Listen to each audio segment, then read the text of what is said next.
네, 오늘 이슈토크에서는 제주국제자유도시개발센터 JDC에 대한 이야기를 패널들과 함께 나눠보도록 하겠습니다. 반갑습니다. 예, 반갑습니다. 네.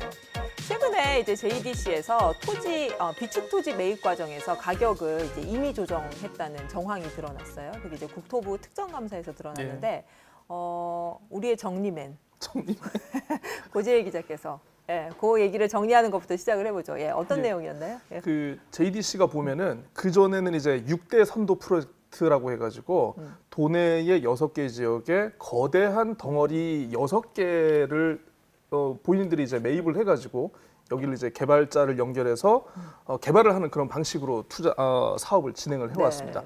사실 이제 6대 선도 프로젝트가 끝난 마당에서 이제 새로운 프로젝트를 추진하기 위해서는 대규모의 땅이 필요하거든요. 그래서 2017년에 한 495억 원 정도의 비축 토지를 조천읍 와을리 일대에 한 31만 제곱미터를 매입을 했는데 9명의 토지주 가운데 일부 토지주의 매입 가격에 대해서는 감정평가보다 높게 그리고 일부 토지주는 낮게 매입을 해가지고 결과적으로 몇몇 토지주들이 증여세를 굉장히 낮게 신고하거나 이렇게 탄로하는 그런 정황이 아까 말씀하신 대로 이제 국토부 특정감사에서 드러났죠. 문제는 뭐냐면 이 업무를 담당한 직원 그분 계좌에서 이 정체불명의 이 괴 자금이 170차례에 걸쳐서 1억 6천만 원 이게 입금이 됐다고 하니까 결국 지금 이 부분에 대해서는 JDC가 경찰에 수사를 의뢰를 한 상황이고 어쨌든 이 결과에 따라 가지고 이거는 좀 굉장히 커질 수가 있는 그런 상황인 것 같습니다. 어떠셨어요, 의원님? 그 특정감사 내용. 아까 구 기자님 잘 말씀해 주셨는데 문제는 그겁니다. 그 9명의 그 토지주가 그 담당 직원과 친인척 관계라는 게 좀 중요한 부분이고 그리고 그 이면에 뭐 아직 경찰 조사가 정확히 이루어지고 있지만 1억 6천에 대한 그 자금 흐름에 대한 부분이 좀 논쟁이 될 것 같고요.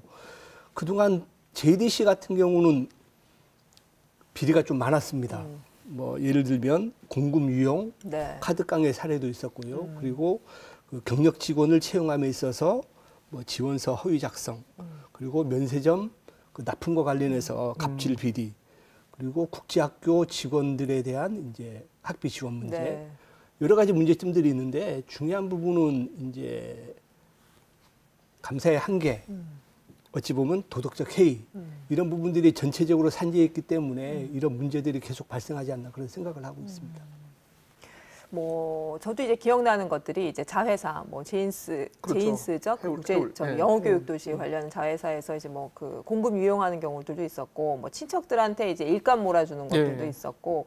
그래서 뭐 2013년대에는 국토부 산하의 어떤 공기관들 중에서 그런 어떤 청렴성 뭐 이런 것들이 굉장히 낮은 걸로 평가가 되기도 했었어요. 그래서 이후에 사실은 좀 그래도 예전보다는 좀 개선되는 측면들이 있어 보이긴 합니다만 잊을만 하면 이렇게 계속 터지는 문제들이 있는데 특별히 좀 구조적으로 이제 뭐 저희 같은 뭐 도청이나 이런 데들도 뭐 감사위원회도 있고 뭐 의회에서 감시도 받고 뭐 이런 부분들이 있는데 JDC 같은 경우에는 그런 부분에서 조금 자유로운 거 아닌가. 그래서 뭐 이런 문제들이 벌어지는 거 아니야. 이런 시설들도 있거든요. 좀 구조적으로는 어떻게 보시나요?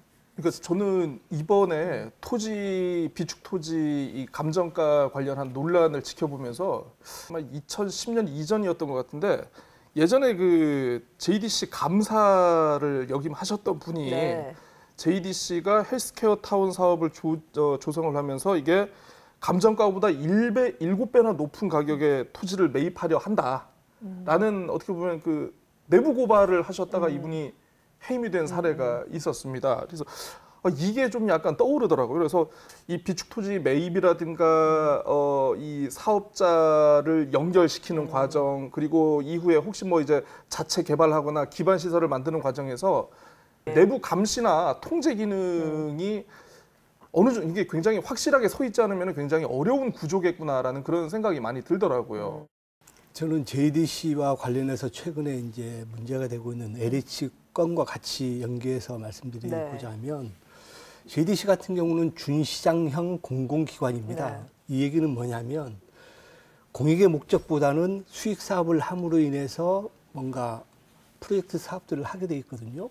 그래서 이런 구조적인 문제에 가장 그래도 현명한 그 감시 감독 할 수 있는 기구가 그 개발센터 내에 상임이사라는 게 있습니다. 상임이사.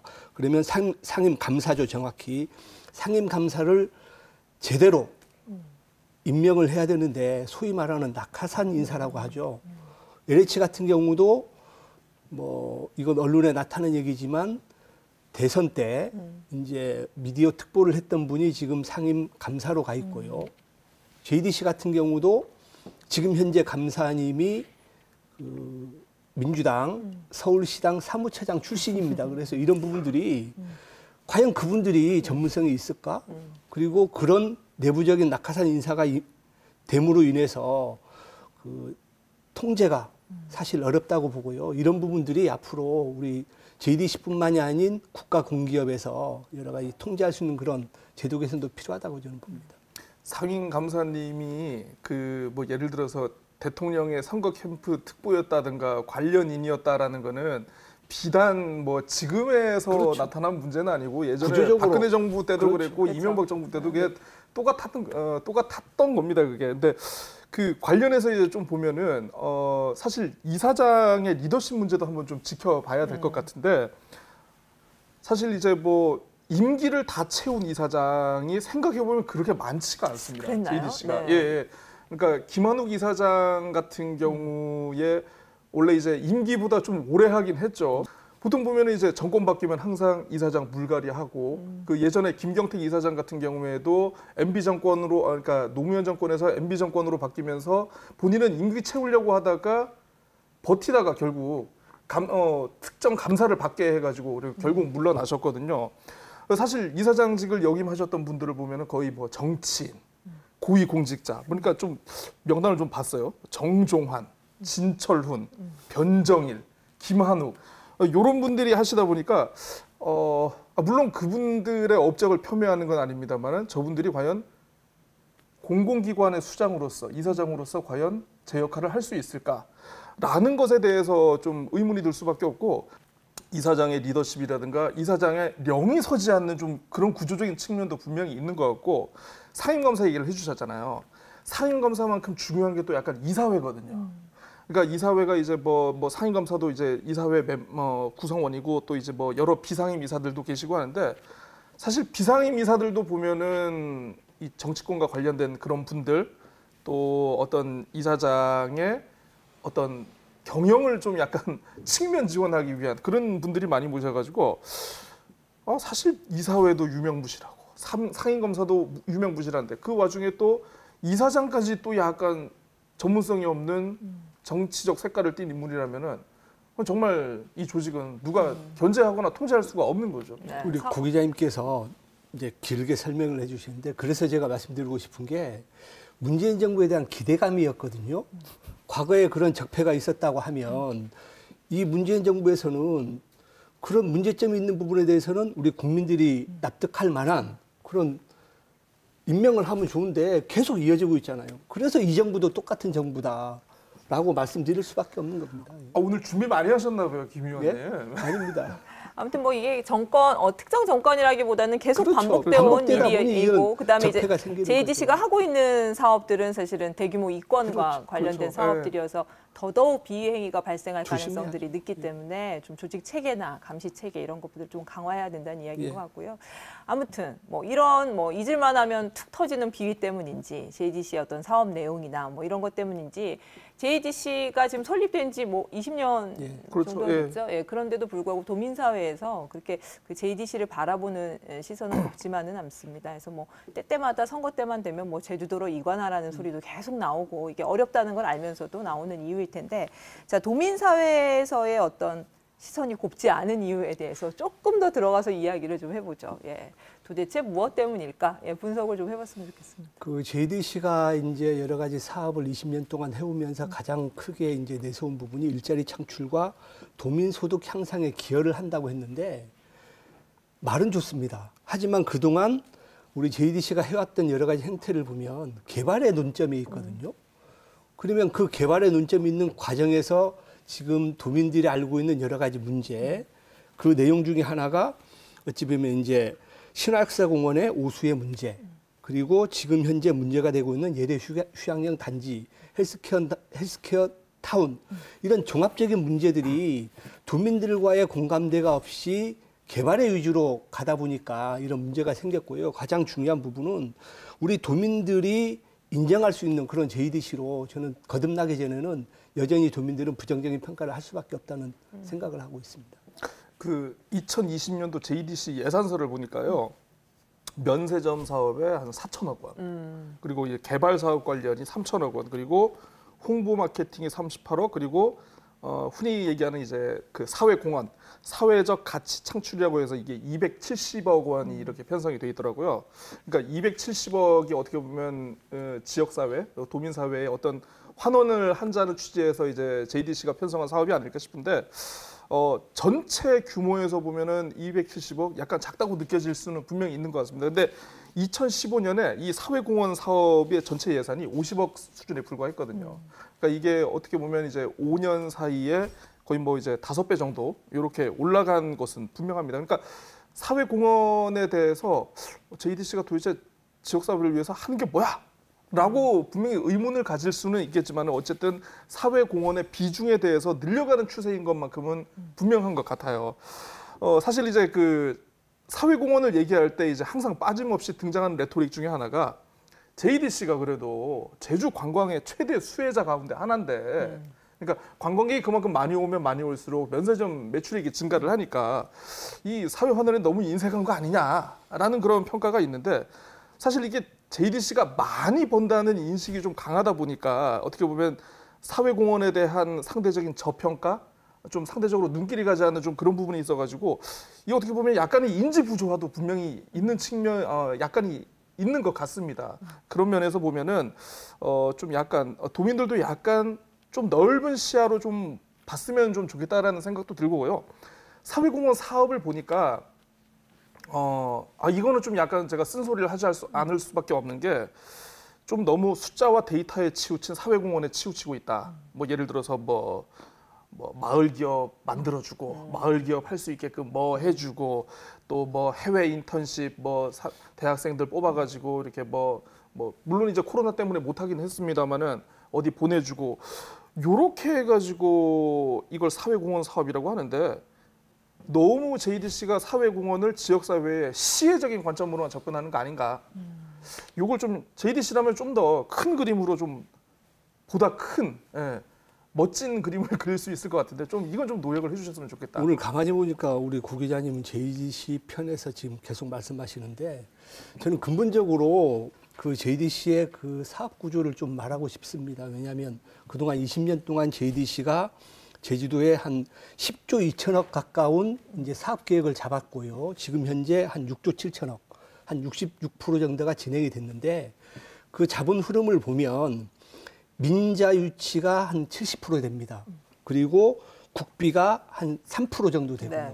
그리고 JDC가 투자한 부분이 한 25% 정도 되는데 문제는 지금까지 수익 구조의 가장 큰 포지션이 한 2조 1천억 정도 됩니다. 수입 구조가 그 미래전략 용역 보고서에 제가 근거해서 말씀드리는 건데 그 2조 1천억 원 중에 가장 큰 포지션을 차지하는 게 면세점 수입입니다. 1조 4천억 정도가 돼서 이 금액이 어찌 보면 가장 큰 수입원이거든요. 그리고 지금 현재 진행이 됐던 6가지 선도 프로젝트의 자세한 내용을 보면 대표적으로 헬스케어 타운 그리고 항공우주박물관 같은 경우는 1,000억 원 이상의 적자를 보고 있습니다. 그러면 결론적으로 말씀드리면 수익 구조의 문제도 지금 개발 위주 내지는 면세점 수익에 의존할 수밖에 없는 부분이고요. 그리고 그 아까 말씀하신 대로 사회공헌 사업이라고 해도 사실 미미한 수준이거든요. 그래서 이런 부분에 대해서 JDC가 앞으로 진짜 전향적인 그 사업 계획이라든지 도민을 위한 그런 공익적인 부분에 참여를 안 한다고 했을 때는 큰 문제가 있다고 저는 생각합니다. 지금 정말 좋은 지적 해주셨습니다. 사업에 대해서 문제를 지적을 해주셨는데요. JDC가 사실 여러 사업을 할 수 있는 것 같고 해야 할 것 같지만 사실 지금 뭐 관련 법에 따르면은 JDC가 할 수 있는 사업 굉장히 한정돼 있습니다. 목적 사업으로 나온 게요. 토지 취득, 개발, 비축, 관리, 공급 및 임대 이게 1번이고요. 두 번째가 센터에서 개발 관리하는 단지 지원, 그리고 투자진흥지구 조성, 그리고 외국 교육기관이라든가 외국 의료기관의 유치와 설립. 이게 가장 큰 네 가지거든요. 그러니까 JDC의 사업에 대해서 야 JDC 너네 이런 것도 할 수 있지 않느냐? 너네 이런 것도 한번 해봐라. 이런 거 하면서 하면 얼마나 좋지 않느냐라고 얘기를 할 수는 있습니다만 JDC의 사업이 그런 거를 다양하게 할 수 있는 게 아니고 너네 이것만 해. 라고 이렇게 명시가 되어 있기 때문에 이건 사실 이 특별법 개정이 없으면은 JDC가 다른 사업을 굉장히 하기가 지금 힘든 구조입니다. 그래서 지금 특별법 제도 개선 7단계와 맞물려 가지고 JDC가 이제 새로운 어떤 사업 목적이라든가 사업 내용을 지금 반영하려는 게 지금 어떻게 보면 의원님께서도 지적하신 그런 부분을 충분히 반영하려는 건 취지 아닌가. 이렇게 알아주시는 것도 괜찮을 것 같아요. 네. 오늘 구 기자님 JDC 보고 자꾸 개발하라고 하는데 도민의 요구는 개발이 아닙니다. 제주도의 청정 자연을 얼만큼 이제 극대화시키느냐의 문제인데 그동안 JDC가 해왔던 그런 개발 구조 때문에 지금 도민들이 부정적인 평가를 갖고 있는데 우리 구 기자님께서는 자꾸 법적으로 개발할 수 있는 그런 포지션이 적다고 하는데 한 예로 그 6단계 제도 개선의 JDC가 제주도의 의견을 무시하고 국토교통부와 이제 어찌 보면 짬짬이를 해서 그 특별법에 집어넣은 사업들이 있습니다. 그 사업이 마리나 관련된 사업이거든요. 네. 그런 부분들도 어찌 보면 제주도와의 협의도 없이 중앙정부와의 협의만을 거쳐서 이제 특별법에 반영을 시키겠다? 이거는 아닌 것이죠. 그래서 저는 오히려 JDC가 앞으로 할 수 있는 여러 가지 프로젝트 사업에 대해서는 이따 다시 제가 말씀드리겠지만 제주도와의 협의 없이 일방적인 추진은 도민들로부터 영원히 평가받지 못할 거라고 저는 생각합니다. 예, JDC의 지금 그 산적한 현안 중에 이제 도민사회에서 JDC의 이미지를 어떻게 구축할 것이냐가 달려있는 중요한 사업 중에 하나가 예리 휴양형 주거단지인 것 같아요. 왜냐하면 너무 많은 토지들과 지금 소송이 얽혀 있고 난제 중에 난제이기 때문에 이 부분을 어떻게 푸느냐의 어떤 보여지는 태도나 자세, 방향 이런 거에 따라서 JDC의 이미지가 좀 결정될 수도 있다고 보이거든요. 그래서 예리 휴양형 주거단지에 대한 이야기를 조금 하고 넘어갔으면 좋겠어요. 그 예래 사업 같은 경우는 2006년도에 토지 매입을 했고요. 그리고 2015년도에 그 대법원 판결이 났습니다. 그 실시 설계 그리고 토지 강제 수용 무효라는 그런 대법원 판결이 나서 그 이후에 어찌 보면 소송에 휘말리게 됐고요. 최근에 여러 가지 그 통계를 보면 소송에서 한 4건 정도는 이제 소송이 됐는데 3건이 패소됐고 1건이 승소를 했습니다. 앞으로 한 20건 정도가 지금 진행 중에 있고요. 가장 중요한 부분은 앞으로 이 그 예래 관광형 휴양단지에 관련해서 지역 주민들이 요구하는 부분 그리고 토지주들이 요구하는 부분들이 반영이 되고 또 JDC만의 그런 사업 계획이 아닌 도민과의 협의가 된 그런 사업을 추진해야 저는 가능하다고 생각하고 있습니다. 그러니까 어쨌든 법원의 화해 결정으로 지난해에 어쨌든 이 논란은 끝이 났죠. 네. 한 1,200억 원 그 정도를 JDC가 물어줬죠. 사업자인 버자야한테. JDC가 사실 2심, 3심 판결이 나기 전에 이 사업과 관련해가지고 좀 정상화할 수 있는 기회는 있었다라고 이렇게 밖에서도 그렇게 평가를 하고 있고 외부에서도 그렇게 평가를 하는 분위기입니다. 그런데 어떻게 보면 JDC가 우리 제주도 말로 대응한 측면이 있어요. 좀 그때 분명히 그런 게 있는 것 같고. 아까 이제 JDC 사업을 얘기할 때 그러니까 단지를 지정하고 토지를 매입하고 사업자를 데려온다고 하지 않았습니까? 사업자를 데려오려고 했을 때 투자자를 잘못 선정한 면도 좀 분명히 있다고 봅니다.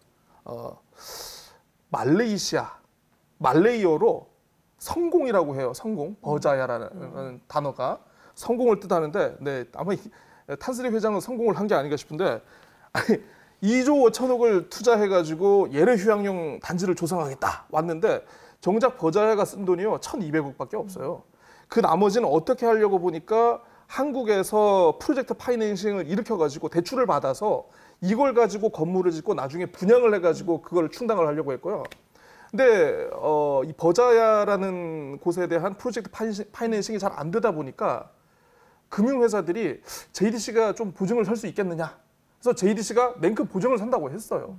그게 어떻게 보면 지금의 문제의 시작점이라고도 볼 수 있는데 어떻게 보면은 문제가 생기면 사업자의 문제조차 JDC가 어떤 개발처로서 이걸 끝까지 책임지겠다는 좀 이런 것은 좀 약간 문제가 있는 것 아닌가. 결국은 이 탄스리 회장한테 이 환불 원정대를 완벽하게 해주지 않았습니까? 1,200억 투자했다가 그걸 그대로 갖고 갔는데 예. 이 사업에서 성공한 건 지금 탄스리 회장밖에 없어요. 그 나머지를 지금 또 토지주 소송도 있고 여러 가지 문제도 있고 소송에서 뭐 이게 정상화된다 해도 앞으로 이 사업을 어떻게 추진할지에 대해서는 이게 굉장히 고민을 많이 해야 될 것인데 사실 아직 샴페인을 터뜨리기에는 너무 이르지 않은가. 그렇죠. 예, 싶습니다.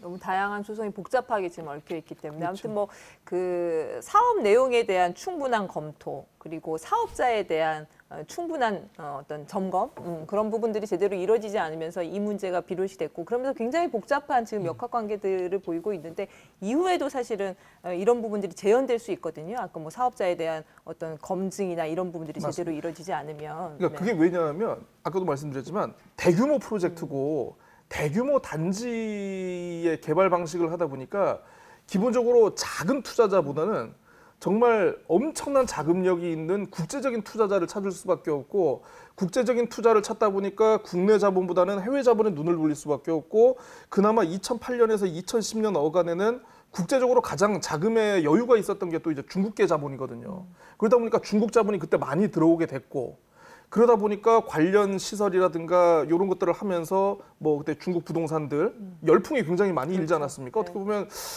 이게 좀 구조적인 문제에서 이게 좀 약간 야기된 측면이 분명히 있다. 예, 이런 생각이 듭니다. 저는 버자야 그 예래 휴양형 관광 주거단지와 관련해서는 두 가지 좀 걱정이 되는 게 지금 우리 제주도를 포함한 이제 시설비 투자가 한 336억 원이 투자가 됐고 문제는 뭐냐면 지금 거기 147동의 콘도 시설이 지어진 채로 방치가 되고 있거든요. 이게 거의 한 6, 7년 넘게 되다 보니까 나중에 이 사업이 어떤 식으로 갈지 방향도 안 정해진 상태에서 이 부분이 아마 흉물로 될 수도 있습니다. 그래서 이런 여러 가지 지금 지나온 과정 그리고 앞으로 가야 될 방향 특히 또 우리 그 토지주와의 법적인 문제까지 포함하게 되면 지금 그 미래전략 용역 보고서에 보면 지금 JDC에서 쓸 수 있는 가용 지원이 4,800억 원 정도밖에 안 됩니다. 그럼 아까 고 기자님 말씀하신 대로 그 배상금이 지금 1,200억 원이거든요. 그러면 가용 지원의 거의 3분의 1 수준을 배상금으로 줘야 되는 상황에서 과연 JDC가 앞으로 원하는 사업을 할 수 있을지 특히 JDC 같은 경우는 문제는 뭐냐면 2016년도 이후에 출연금이 거의 없습니다. 그리고 2018년도 기준 국가 보조금을 한 58억 정도 받아온 상황에서 아까도 제가 말씀드렸지만 JDC가 거듭나기 위해서는 출연금을 많이 받아와야 되거든요. 국가로부터. 그리고 프로젝트 사업에 대해서 보조금도 받아와야 되는데 반복된 얘기지만 수익 구조가 뻔합니다. 면세점 수입 하나 갖고 지금 버티고 있는데 이런 구조 갖고는 JDC 버티지 못합니다. 예.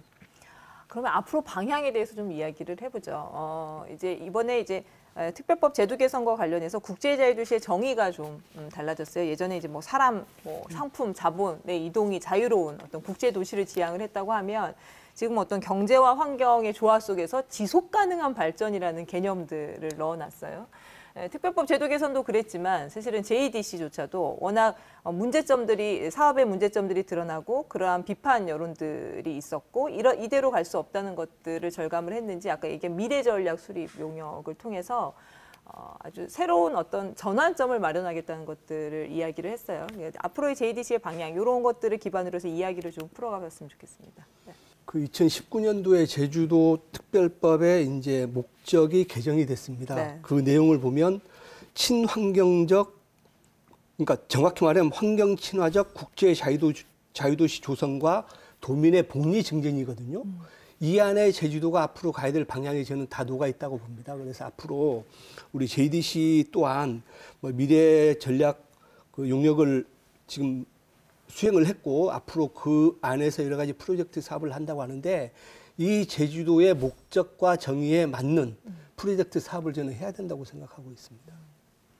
당연한 말씀이시고요. 예, 어떻게 보면 이제 개발보다는 환경을 내세운 어떤 요런 방향에 대해서는 시대적 요구가 분명히 반영된 측면이 있고 그걸 충실히 담아내려고 한 어떤 의지가 있는 것 같아 보이긴 합니다. 근데 다만 이제 개발이란 단어에 너무 노이로제나 이제 알레르기적 반응을 보인 것이 아닌가 한번 좀 고민할 필요가 있을 것 같습니다. 아까도 이제 김 의원님께서 이제 지속 가능한 발전, 지속 가능한 개발이라는 얘기를 해주셨는데, 그러니까 이게 미래 세대를 위해서 보존할 것은 보존을 하되 현 세대의 욕구나 충족을 시킬 수 있는 뭐 최소한의 개발을 한다.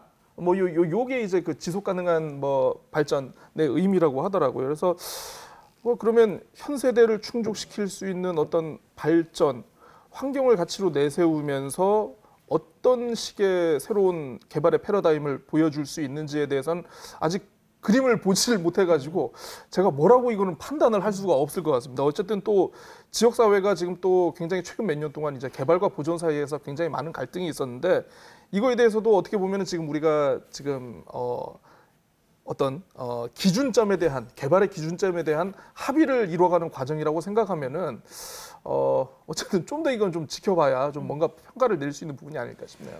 네. 지금 JDC에서 그 미래전략 용역 수립 용역 결과를 보면은 비전은 맞습니다.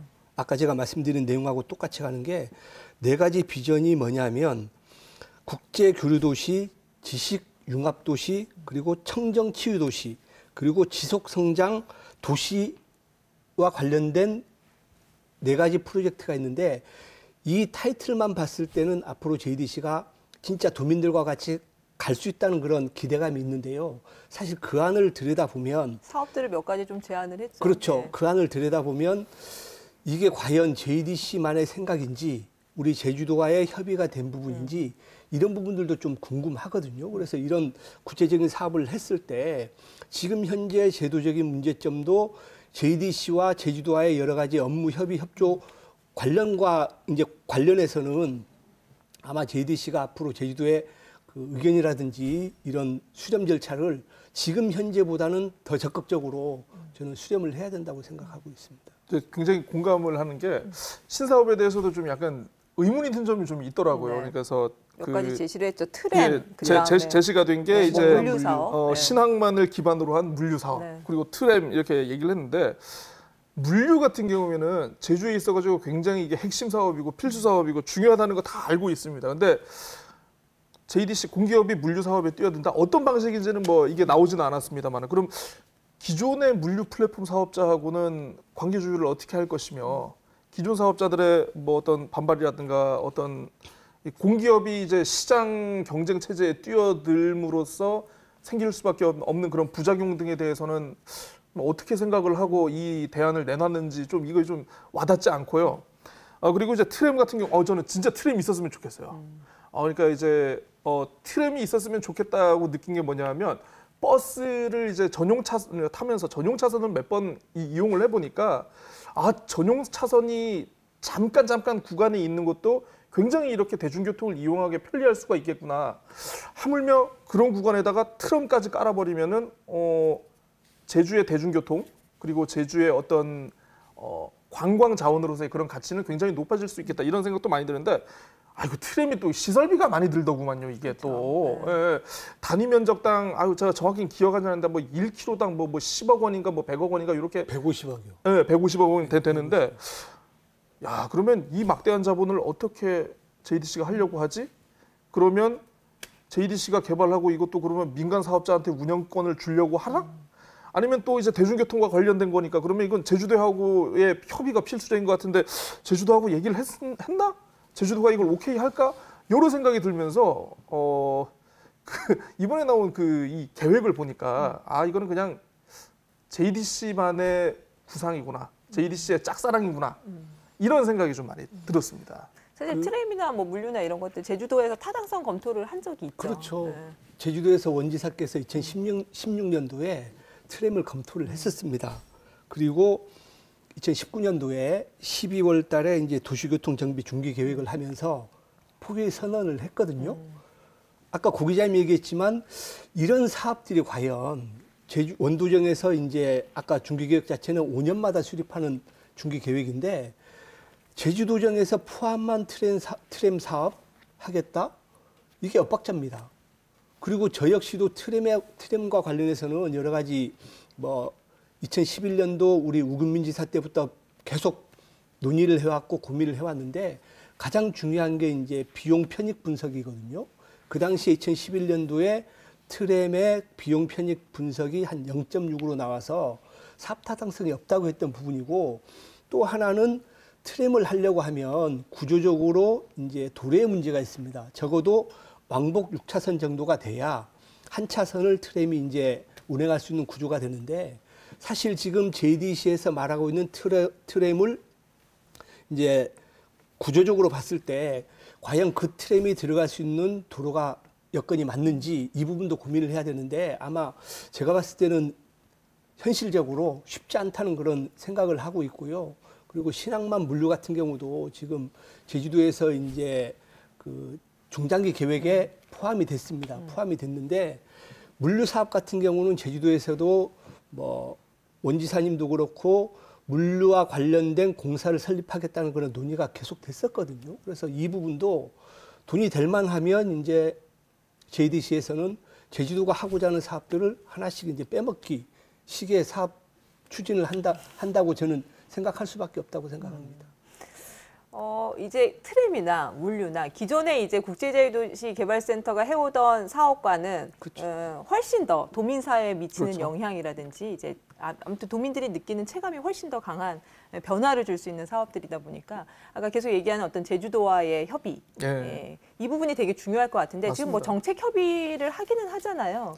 근데 이런 부분들을 어떻게 하면 조금 더 좀 생산적으로 논의하고 교감을 형성하고 이런 부분들을 제도적으로 가져갈지 이런 부분에 대한 아이디어들도 좀 이야기를. 그러니까 가장 중요한 부분이 이제 도와 JDC 간의 정책 협의가 중요합니다. 근데 그런 의지가 아직까지는 미흡하다고 보고요. 그래서 이런 부분들을 그 제주도 특별법에 그 제도 개선에 반영 요구를 했는데 안 된 부분이 뭐냐면 여러 가지 개발 사업을 함에 있어서 도지사의 승인이 필요하다는 부분이 아까 협의 협력 관계거든요. 이 부분도 불수용됐습니다.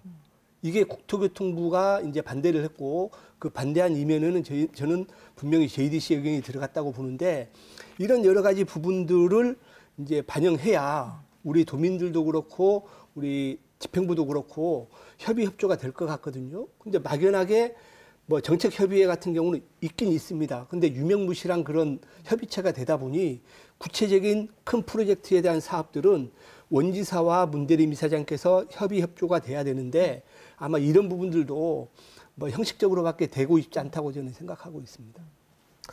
그러니까 정책 협의를 하기 위해서는 서로가 좀 서로를 어려워할 줄도 알고 서로의 위상을 좀 존중할 줄도 알아야 된다고 저는 생각을 하거든요.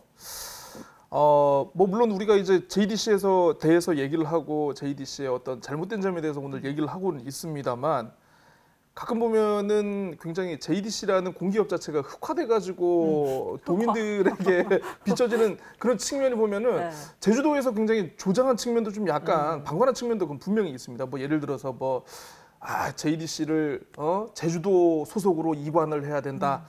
제주도 소속으로 이관을 하면은 개발 부문은 찢어가지고 개발공사로 넘기고 면세점은 뭐 관광공사로 넘기고 이런 얘기까지 제주도에서 막 나왔어요. 그러니까. 그럼 어떻게 보면 JDC에 지금 근무하는 한 330명의 임직원분들, 이분들도 도민들이거든요. 네. 이분들의 자존심을 굉장히 건드는 어떻게 보면은 행정과 국가공기업 간에 서로 넘어서는 안 될 선을 좀 약간 넘어버린 게 아닌가 이런 측면도 저는 분명히 있다라고 생각을 합니다. 근데 사실 제주도가 마음만 먹으면은 JDC 사업 힘들게 하는 거 가능합니다. 그건 뭐 예를 들어서 인허가권을 모두 행정이 다 가지고 있는데 뭐 그러면 JDC는 마찬가지 반대로 뭐 그래? 그럼 지역 사업을 위해서 뭐 그렇게 뭐 그래 나는 뭐 면세점만 열심히 하고 나는 그 뭐 제주하고는 뭐 그냥 멀어질란다. 당연히 가능하지만 이게 우리가 원하는 그림은 아니잖아요. 예.